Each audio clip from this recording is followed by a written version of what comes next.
BJP ने एक बार फिर एआई समिट में हुए प्रदर्शन को लेकर यूथ कांग्रेस के अध्यक्ष की गिरफ्तारी को लेकर कांग्रेस पार्टी पर निशाना साधा है। बीजेपी ने राहुल गांधी को भस्मासुर बताते हुए कहा कि ये किसी भी पार्टी के साथ गए हैं, इन्होंने उसकी लुटिया डुबो दी है। बीजेपी ने कहा कि आज स्थिति यह है कि खुद कांग्रेस के नेता आज उस विरोध प्रदर्शन का विरोध कर रहे हैं।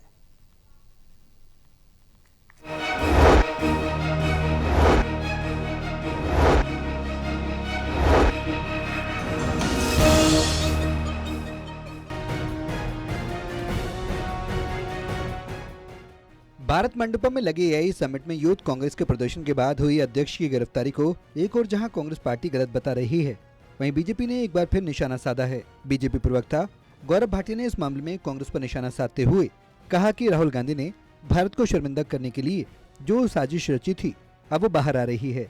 उन्होंने कहा कि अब ये कहना गलत नहीं होगा कि राहुल गांधी देश को शर्मिंदा कर रहे हैं और इस प्रयास में वो लगातार नंगे होते जा रहे हैं। उन्होंने कहा कि महात्मा गांधी ने भी नहीं सोचा होगा कि एक दिन कांग्रेस के नेता नंगे कार्यकर्ताओं की तुलना महात्मा गांधी से करेंगे और भगत सिंह से करेंगे। राहुल गांधी अभी कुछ समय पहले कह रहे थे कि मैं मोहब्बत की दुकान लगाऊंगा, लेकिन दुख इस बात का है कि इसमें नंगाई का सामान रखा हुआ है। राहुल गांधी ने भारत को शर्मिंदा करने के लिए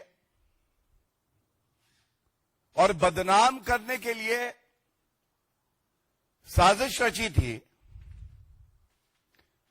परत दर परत अब वो बाहर आ रही है। राहुल गांधी कर रहे हैं देश को शर्मिंदा, और देश को शर्मिंदा करने के प्रयास में ये खुद परत दर परत नंगे होते जा रहे हैं।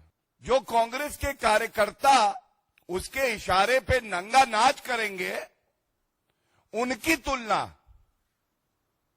हमारे महात्मा गांधी जी से करेंगे। बीजेपी प्रवक्ता ने राहुल गांधी पर निशाना साधते हुए कहा कि कांग्रेस पार्टी के यूथ विंग के अध्यक्ष उदय भान ने अपनी टी शर्ट उतारी और नंगे हो गए। अब उन्हें न्यायालय ने 4 दिन की पुलिस हिरासत में भेज दिया। उन्होंने कहा कि अगर आपको प्रोटेस्ट करना था तो आप तय जगहों पर जाकर कर सकते थे।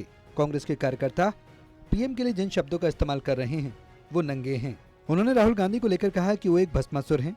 सबसे पहले इन्होंने पार्टी को और उसकी जड़ों को खत्म कर दिया। उसके बाद इन्होंने महाराष्ट्र में उद्धव ठाकरे, दिल्ली में अरविंद केजरीवाल और बिहार में आरजेडी को नष्ट कर दिया।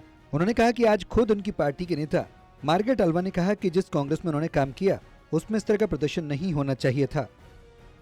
और राहुल गांधी जी, अभी कुछ समय पहले तक तो आप नौटंकी करते हुए मोहब्बत की दुकान बता रहे थे। मैं मोहब्बत की दुकान लगाऊंगा। अब मोहब्बत की दुकान में नंगाई और बेशर्मी का सामान रखा हुआ है। बहरहाल एआई समिट में हुए प्रदर्शन में अब तक कई लोगों की गिरफ्तारी हो चुकी है। अब देखना यह होगा कि आने वाले दिनों में इसमें क्या कुछ नए तथ्य निकलकर सामने आते हैं। कैमरा पर्सन मनोज कोहली के साथ ललित नारायण कांडपाल, टोटल न्यूज, दिल्ली।